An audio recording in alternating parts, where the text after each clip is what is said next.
इलाका फूलों का कांटों के बाद आता है, इलाका फूलों का कांटों के बाद आता है, जलील हो गए तो मोहतरम किए गए हम।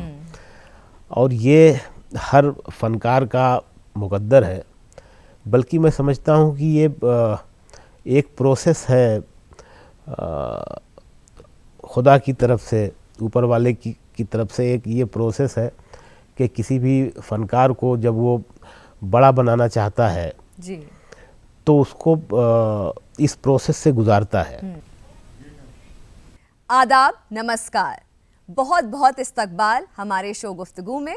मैं हूं स्मृति रस्तोगी और आज हमारे साथ मौजूद हैं एक ऐसी शख्सियत जिसने अपनी मेहनत और लगन से अपना एक अलग मुकाम हासिल किया है। हार हो जाती है जब मान लिया जाता है, जीत तब होती है जब ठान लिया जाता है। शकील आजमी के लिखे ये बोल इनके सफर की कहानी को बयान करते हैं। वो सफर जो जद्दोजहद और चुनौतियों से भरपूर रहा, लेकिन उत्तर प्रदेश के आजमगढ़ जिले के रहने वाले इस शायर ने अपने जुनून और जज्बे से कामयाबी की एक नई इबारत लिख डाली। पहली किताब आई धूप दरिया और लिखने का सिलसिला चलता रहा। मंजिल की तलाश में मुंबई का रुख किया, राह आसान न थी पर ठान लिया था कि अब मुंबई नहीं छोड़ूंगा। ख्वाबों को हकीकत में बदलते देर न लगी और इस अजीम नगमानिगार ने जहर, थप्पड़, आर्टिकल 15, मुल्क, शादी में जरूर आना, वो लम्हे जैसी तमाम सुपरहिट फिल्मों में हिट नगमे दिए। थप्पड़ के एक टुकड़ा धूप गाने के लिए इन्हें बेस्ट लिरिक्स के फिल्म फेयर अवार्ड का नॉमिनेशन भी मिला। और इस अजीम नगमा निगार और शायर को इनके सफर के दौरान कई एजाजात से भी नवाजा गया। आजमगढ़ का ये अजीम नगमा निगार और शायर आज बॉलीवुड में लगातार बुलंदियों को छू रहा है। शकील आजमी जी, आपका बहुत बहुत स्वागत है। बहुत शुक्रिया। तो मैं आपसे कहूँगी कि आगे बढ़ने से पहले आपको जो पसंदीदा कोई गज़ल हो, कोई नज़्म हो, आप हमारे जो नाज़रीन हैं उनके लिए सुना दीजिए। गज़लें तो मेरी मैं मुशायरे में सुनाता रहता हूँ, लेकिन आज इस मंच पे आप सुनाइए। हाँ, ज़रूर सुना दूंगा कि खुद को इतना भी मत बचाया कर, खुद को इतना भी मत बचाया कर, बारिशें हो तो भीग जाया कर। वाह, बहुत खुद को इतना भी मत बचाया कर, बारिशें हो तो भीग जाया कर। काम ले कुछ हसीन होठों से, काम ले कुछ हसीन होठों से, बातों बातों में मुस्कुराया कर। वाह, बहुत खूबसूरत। काम ले कुछ हसीन होठों से, बातों बातों में मुस्कुराया कर। धूप मायूस लौट जाती है, देखिए धूप कैसे किरदार बनती है। धूप मायूस लौट जाती है, छत पे कपड़े सुखाने आया कर। वाह, बहुत खूबसूरत। धूप मायूस लौट जाती है, छत पे कपड़े सुखाने आया कर। चांद लाकर कोई नहीं देगा, चांद लाकर कोई नहीं देगा, अपने चेहरे से जगमगाया कर। वाह, बहुत खूबसूरत। अच्छा, आप बॉलीवुड के लिए आपने इतना लिखा, आपने इतनी फिल्मों में आपका के लिखे हुए लिरिक्स पॉपुलर हुए, तो बॉलीवुड के लिए लिखना और जो गज़ल होती हैं, नज़्म होते हैं, उनके लिए लिखना कितना अलग था? अगर मैं इसको कम लफ्ज़ों में कहूँ जी, तो आप यूँ समझ लीजिए कि गज़ल कहने के लिए या मतलब जो आपकी साहित्य की जो पोइट्री है, शायरी है, वो लिखने के लिए शायर को अपने अंदर जाना पड़ता है, और फिल्म का काम करने के लिए उसको अपने अंदर से बाहर आना पड़ता है, और उन दोनों को मिक्स करना पड़ता है, जो आप हैं और जो ये जो बाहर की दुनिया है जो आपको दी गई है, उस दुनिया में ये अपने अंदर की दुनिया मिलानी पड़ती है। अच्छा। तब जाके एक गाना तैयार अच्छा निकल के आता है। हाँ। अच्छा, आपके लिखे हुए जो इतने लिरिक्स हैं वो बड़े फेमस हुए हैं बड़ी बड़ी फिल्मों में, चाहे वो थप्पड़ की बात हो जिसके लिए आपको अवार्ड भी मिला हुआ है, चाहे आर्टिकल 15 हो जिसके लिए आपको बड़ा पॉपुलर हुए थे आर्टिकल 15 के भी गाने। तो आपका पसंदीदा कौन सा ऐसा बॉलीवुड का गाना है जो आपको लगा कि हाँ मुझे बहुत पसंद है ये गाना? कई गाने हैं, वो एक गाने के लिए मैं, लेकिन एक बहुत सारे गाने हिट हैं, लेकिन और मेरे नज़दीक बहुत सारे गाने हैं, लेकिन मैं, अगर आप एक गाना कह रही हैं जी मुल्क के गाने मेरे बहुत नज़दीक थे, लेकिन वो इतने प्रमोट नहीं हुए क्योंकि फिल्म इतनी गर्म हो गई कि वो गाने को साइड में कर दिया गया। आपसे गुजारिश है कि गुनगुनाएंगे भी। अरे मुझे थोड़ा सा गुनगुना दीजिए, ये मंच है, मुझे लगता है कि बहुत अच्छा लगेगा। फिल्म थी शादी में ज़रूर आना। अनुभव सिन्हा साहब जो राइटर डायरेक्टर हैं, प्रोड्यूसर हैं, जिनके साथ आज मैं बहुत अच्छा काम कर पा रहा हूँ क्योंकि वो, उनकी सोच बहुत अच्छी है, उनकी फिल्में मुख्तलिफ हैं, तो उनके साथ मुझे बहुत ही मज़ा आ रहा है। तो उन्हीं की वाइफ है रत्ना सिन्हा जी, उनकी फिल्म थी, वो डायरेक्टर थी उस फिल्म की, शादी में ज़रूर आना। उसमें मेरे 2 गाने थे। उन 2 गानों में एक गाना था, ये गाना इसको कंपोज किया था म्यूज़िक डायरेक्टर राशिद खान ने। मतलब वो बनारस का दूसरा एंथम बन गया। एक तो खै के पान बनारस वाला, और दूसरा ये गाना कि तू बन जा गली बनारस की, मैं शाम तलक भटकूं तुझ में, तेरी बातें चटपट चाट सी हैं, तेरी आंखें गंगा घाट सी हैं, मैं घाट किनारे सो जाऊं फिर सुबह सुबह जागूं तुझ में, तू बन जा गली बनारस की, मैं शाम तलक भटकूं तुझ में। तो ये बड़ा एक एंथम जैसा गाना हो गया। दूसरे गाने भी बहुत फेमस भी हुआ है ये गाना। जी जी। अच्छा शकील जी, आपने कई किताबें भी लिखी हैं, तो उसके बारे में भी आप हमें बताइए। किताबें तो वो, मतलब मेरा तो रूहानी के साथ वही है। फिल्म में तो हम नाम, एक बनवास नाम भी किताब आपने लिखी हुई है जिसके बारे में हमारी चर्चा भी हो रही, हमारी बातें भी हो रही थी बनवास के बारे में, तो उसके बारे में हमें बताइए। मेरी 7 किताबें उर्दू में आई हैं और 2 हिंदी में, तो इस तरह से 9 हो गई। तो ये जो बनवास का आप जिक्र कर रही हैं, ये अभी उर्दू में आई है 2020 में, अभी लेटेस्ट, और हिंदी में भी उसकी तैयारी चल रही है, हिंदी में भी जल्द आएगी। बनवास किसी भी शायर की ज़िंदगी में एक ऐसा मोड़ आता है जो उसको बहुत इज्जत देता है। मुझे लगता है कि मेरी ज़िंदगी में ये जो बनवास का सफ़र आया, ये बहुत अहम है, बहुत ख़ास है, और वैसा ही है जो एक किसी फ़नकार की ज़िंदगी में एक नया मोड़ आता है। ये ऐसा काम है कि आज तक ऐसा लोग कहते हैं कि किसी भी ज़बान में, किसी भी भाषा में ये पहला काम है, पोइट्री की पहली किताब है जो पूरी की पूरी जंगल पर है। जंगल पर है जी हाँ। और क्वालिटी के अलावा जो उसकी क्वांटिटी है, मतलब उसमें 86 नज़में हैं और 30 गज़लें हैं। हाँ, बहुत भरपूर किताब है। और जंगल को कितने जावियों से, कितने एंगल से देखा गया है, तरह तरह से पेड़ पौधों पर, जानवरों पर, जंगल का जो भी पूरा एक हिस्सा, जिन चीज़ों से पूरा जंगल बनता है, वो पूरा मेरी किताब में नज़मों के ज़रिए, गज़लों के ज़रिए आया है। इसके अलावा उसी किताब में, उस किताब का 1/3 पार्ट रामायण है। अच्छा। हाँ, तो वो रामायण क्यों है वो भी मैं उसकी वजह बता रहा हूँ कि भाई ये दोनों मिक्स कैसे हो गया। रामायण की जो घटना है वो पूरी की पूरी जंगल में है ना। पूरा जो बनवास है, जो रामायण है, तो रामायण के जितने किरदार हैं, जितने भी पात्र हैं, तकरीबन लगभग सभी पात्रों पर मैंने पहली बार ये काम हुआ है। मैं अकेला पोएट हूँ जिसने पहला पोएट हूँ जिसने पहली बार रामायण को पात्रों के जरिए, किरदारों के जरिए रामायण लिखी है। रामायण कई बार लिखी गई है वाल्मीकि जी से अब तक, और उसके बहुत तर्जुमे भी हुए हैं, सब कुछ हुआ है, लेकिन रामायण को किसी ने पात्रों के जरिए नहीं लिखा है। ये पहली बार हुआ है, पहली बार हुआ है।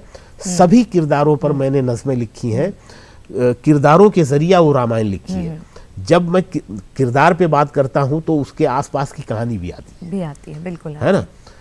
तो और इस काम की बहुत सराहना हो रही है। उर्दू साहित्य में ये किताब बहुत चर्चे में है। सेमिनार वगैरह में जो हमारे क्रिटिक्स पर्चा पढ़ते हैं नज़मों पर, उनके पर्चों में बनवास की नज़में छाई हुई है। अच्छा। हाँ, तो मुझे इस काम का बहुत ही मुझे इज्जत मिल रही है। बिल्कुल, और फक्र भी आपको होना चाहिए। ये बहुत अलग किस्म का काम किया आपने। बहुत। अच्छा शकील जी, आपको कई अवार्ड से भी नवाजा गया है, जैसे गुजरात गौरव अवार्ड हो गया और कैफी आज़मी अवार्ड हो गया, और FOI ऑनलाइन अवार्ड है जिसके जो थप्पड़ मूवी है उसके जो गाने हैं उसके लिए आपको मिला है। हाँ जी।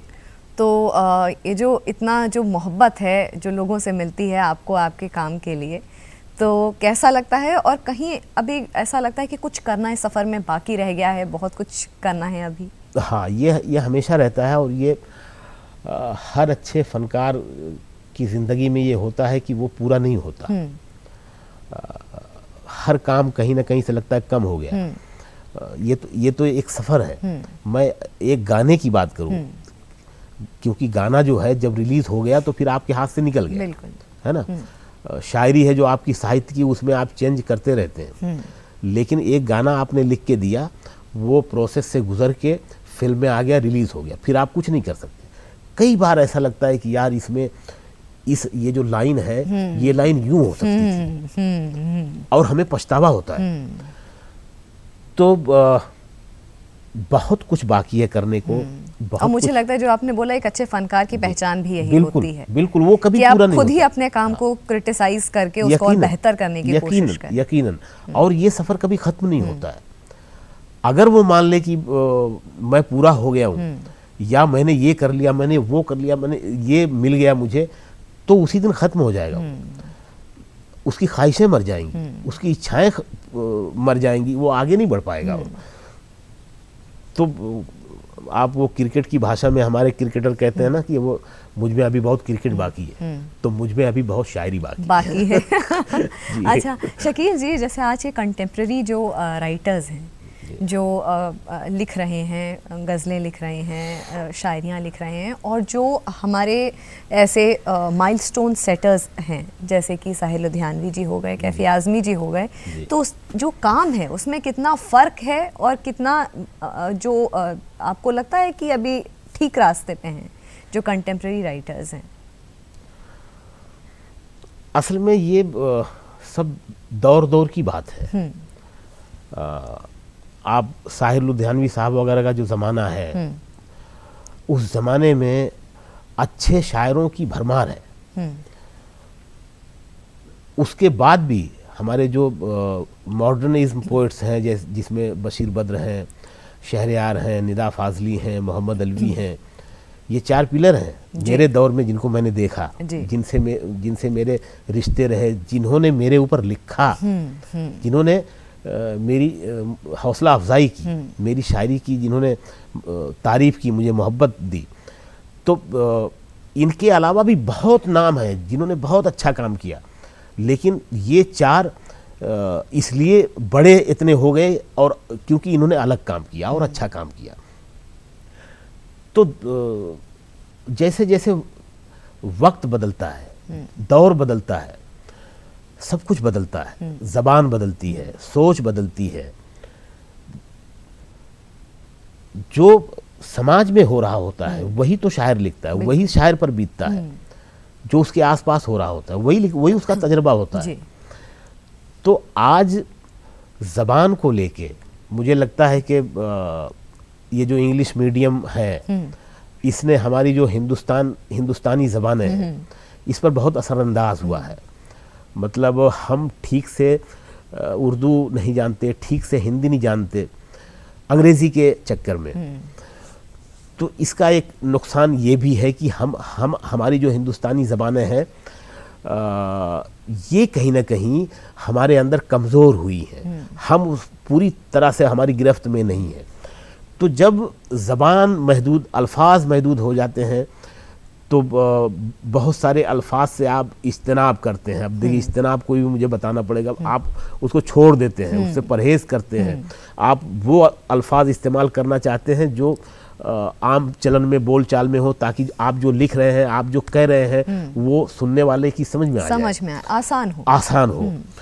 और आसान लिखना सबसे मुश्किल काम है, क्योंकि मुश्किल लफ्ज़ों में आप अपनी कमज़ोरियाँ छुपा सकते हैं, आसान लफ्ज़ों में नहीं छुपा सकते। आप उसमें नंगे हो जाएंगे, या पूरी तरह से वो एक ऐसा आईना है जिसमें आप पूरी तरह से दिखाई देते हैं। अच्छे हैं तो अच्छे दिखाई देंगे, ख़राब हैं तो ख़राब दिखाई देंगे। लेकिन मुश्किल अल्फाज में आप अपनी कमज़ोरियों को, आप अपने ख़राब चेहरे को छुपा देते हैं, आसानी से छुपा सकते हैं। हाँ, लेकिन इसमें नहीं छुपा सकते। जानिसार अख्तर साहब, जावेद साहब के वालिद साहब कहा करते थे कि आसान लिखना सबसे मुश्किल काम है। और वाकई ये एक लंबे रियाज के बाद जब आप अपने फ़न में माहिर हो जाते हैं, अपना काम करते करते, एक लंबे रियाज के बाद ये आपको फ़न आता है कि आप अपनी बात को आसानी से कह पाए। हाँ, ये बहुत एक लंबा अरसा होता है। हाँ, बहुत देर से आता है। हाँ। तो अब आप उस दौर से जोड़ेंगे तो नहीं, हम जोड़ नहीं सकते, मुकाबला नहीं कर सकते, लेकिन आज भी बहुत अच्छा लिखा जा रहा है। हाँ, मतलब हमारी नस्ल के लोग भी अच्छा लिख रहे हैं, हमारे बाद आने वाले भी अच्छा लिख रहे हैं, बहुत सारे लड़के लड़कियां अच्छा लिख रहे हैं। मैं कुछ नाम लूँगा, जैसे मुझसे थोड़े पहले वाले, जैसे फरहत एहसास हैं, शहपर रसूल हैं, नुमान शौक हैं, और आलम खुर्शीद हैं, खुर्शीद अकबर हैं। ऐसे और भी कई नाम हैं जो मैं ले सकता हूँ, अच्छा लिख रहे हैं बहुत। हमारे मुशायरों में नए लिखने वाले अभी जो जुड़ रहे हैं या थोड़े पहले से मुशायरे में हैं मंच पर, उनमें भी कई लोग बहुत अच्छा लिख रहे हैं। अबरार काशिफ हैं, बिल्कुल अच्छा लिख रहे हैं। इनका नाम भी काफ़ी है जी, क्योंकि आप अच्छा काम करेंगे, अच्छे फनकार हैं, तो नाम तो मुझे लगता है आसान, मतलब शोहरत आसान होती है अगर आपको काम अपना आता हो। शकील जी, आपसे पूछूंगी कि अगर आप ये ना होते तो क्या होते? शायद होता ही नहीं। मैं मतलब मैंने आपको बताया जी कि ऊपर वाला जो है आपको किसी न किसी खास काम के लिए दुनिया में भेजता है। होता ये है, एक आदमी एक वक्त में कई काम जानता है ना। जैसे मतलब किसी की भी बात कर लीजिए, अब आप देखती हैं कि एक लड़का है जो घर में बिजली का काम भी ठीक कर लेता है ना। कुछ लकड़ी वकड़ी का कोई फर्नीचर कोई टूट गया उसको भी ठोक ठाक के उसको भी ठीक कर देता है, और वो कई काम में माहिर लगता है। वो तो वो कई काम में जो बटा हुआ है उसको ये पता नहीं है कि मेरे अंदर जो एक, मेरे भीतर एक आदमी है, ये जो 4-5 हैं, इनमें से अगर एक चुन लिया उसने तो फिर वो निकल जाता है। वो जब 4-5 काम में बटा रहता है तो वो नहीं निकल पाता, और ये मालूम जल्दी नहीं होता। मतलब इसका पता चलते चलते किसी की उम्र बीत जाती है, कोई मर जाता है और पता नहीं चलता, और किसी को बहुत जल्दी पता चल जाता है, तो वो शाहरुख खान बन जाता है जी, अमिताभ बच्चन बन जाता है, लता मंगेशकर बन जाते हैं, जगजीत सिंह बन जाते हैं, मोहम्मद रफ़ी बन जाते हैं। तो मेरा मामला ये है कि मैंने जिस दिन से लिखना शुरू किया उसी दिन से मैंने तय कर लिया था, ये भी कुदरत की तरफ से मेरे अंदर ये बात आई कि मुझे यही काम करना है। मतलब मेरा टारगेट वही था। मैंने अपने आप को जिंदा रखने के लिए, शायर खुददार भी बहुत होता है, किसी के आगे हाथ नहीं फैलाता। भूखा रहता है और आप उसको कहेंगे कि आओ खा लो, खाने का वक्त हो गया, तो कहेगा नहीं मैंने खाना खाया हुआ है, मैंने खुद ऐसा किया है। अपने लोगों में ज्यादा शर्म आती है, अजनबी हो तो वो खा भी ले। तो ये खुददारी भी शायर के अंदर ऊपर से ही आती है, अगर ये खुददारी ना हो तो वो शायरी ना हो, अगर वो ईमानदार ना हो तो वो शायरी ना हो। ये जो प्रोसेस है ये मुझे पहले से पता चल गया था कि मुझे यही काम करना है। मेरा टारगेट ये था, इसके अलावा मैं ज़िंदा रहने के लिए अपने आप को कुछ पैसे छोटे मोटे काम करके मैं करता रहता था, लेकिन मेरा टारगेट यही था कि मुझे सिर्फ शायरी करनी है। और यही एक वजह थी कि आजमगढ़ से जो सफ़र शुरू हुआ वो मुंबई पे जा कर के अभी मैं कहूँगी कि ये टेम्पररी हॉल्ट है मुंबई में। तो शकील जी, आप जैसी अजीम शख्सियत के साथ आज गुफ्तगू करके हमें बहुत अच्छा लगा। हमारी गुजारिश पे आप यहाँ पे आए, आपका तहे दिल से शुक्रिया। आपका भी बहुत शुक्रिया कि आपने इतने मुश्किल और इतने अच्छे सवाल पूछे। बहुत शुक्रिया।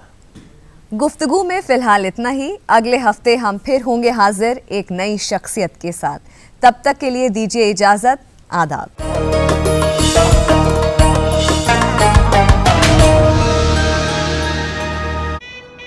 हनीमून के लिए कहाँ जाना है? कहाँ जाना है मैडम? कहाँ? शादी सीजन के पहले आता है सीजन शादी.com का। आज ही डाउनलोड कीजिए। Got it. सोचिए, अगर असल जिंदगी में ऐसे हालात हो तो कितनी मुश्किलें होती हैं, लेकिन शुक्र है बैंकिंग के लिए नहीं। अगर आप 70 साल से ज्यादा के हो या माजूर हो तो बैंक आपको कुछ जरूरी बैंकिंग सहूलतें घर बैठे दे सकता है। आरबीआई कहता है, जानकार बनिए, चौकन्ने रहिए।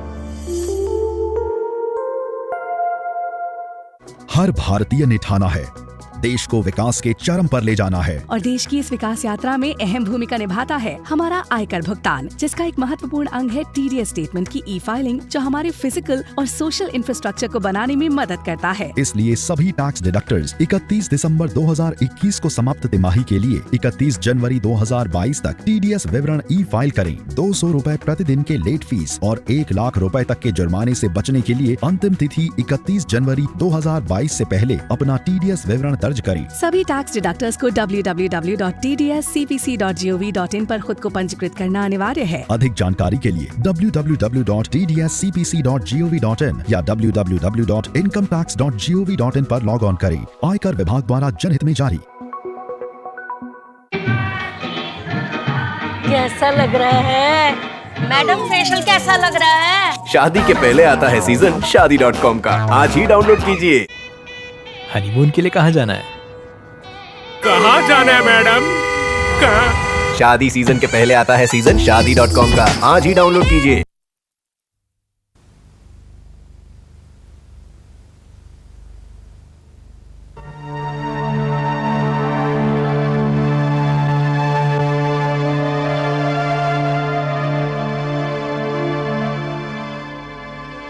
मिले सुर मेरा तुम्हारा तो सुर बने हमारा।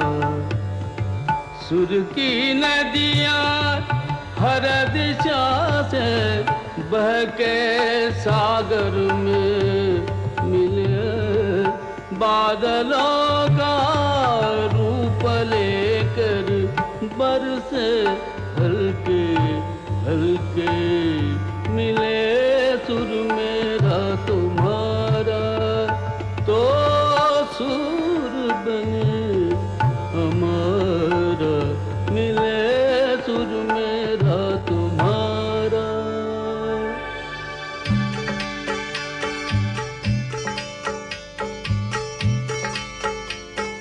चाइन तरज थई म्याइन तरज इकवट बनिए साइन तरज।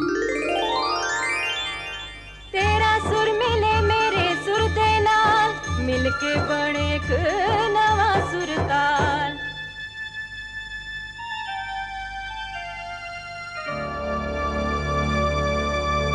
मिले सुर मेरा तुम्हारा तो सुर बने हमारा।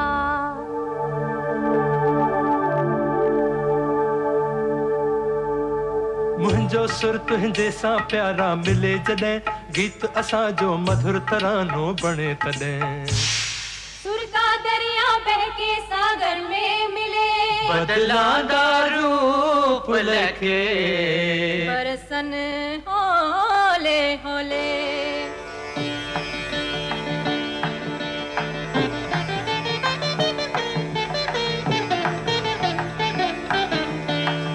இசைந்தா நம் இருவரும் சுரமும் நமதாகும்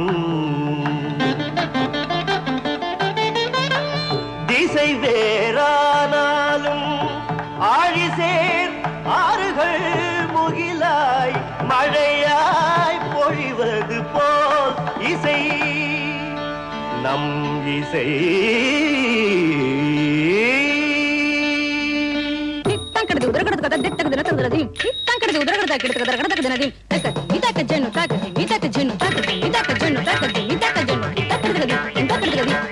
నన్నదనిగే నిన్నదనియా తీరిదంటే నమ్మదనియా నా స్వరము నీ స్వరము സംഗമമൈ മനസ്വരങ്കാ അവതരിഞ്ചി എന്റെ സ്വരവും നിങ്ങളുടെ സ്വരവും ഒത്തുചേർന്നു നമ്മുടെ സ്വരമായി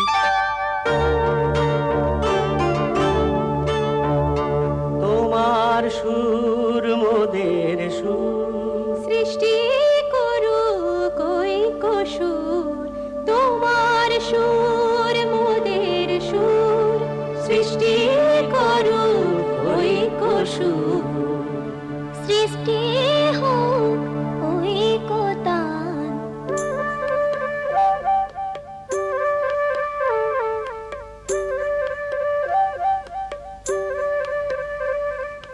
তোমা মোরা স্বরর মিলন সৃষ্টি করি চালু ঐক্যতান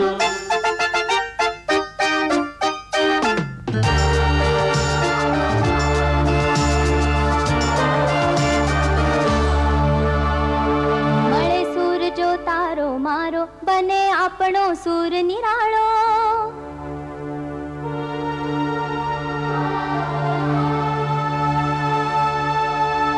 माझ्या तुमच्या जुळता तारा मधुर सुरांच्या बरसती धारा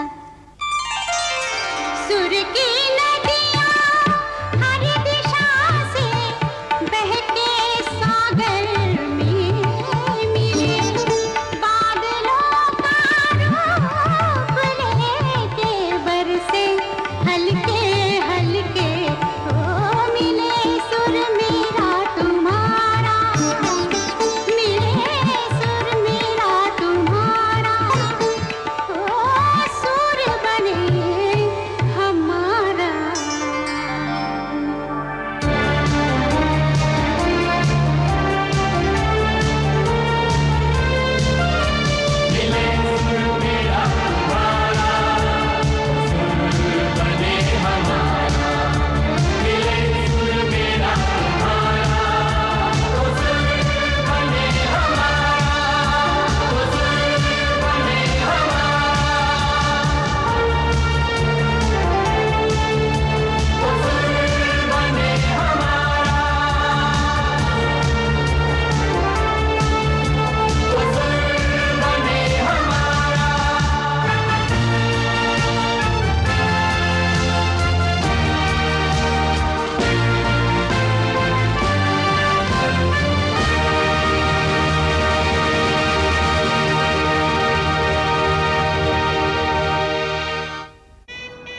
हनीमून के लिए कहाँ जाना है?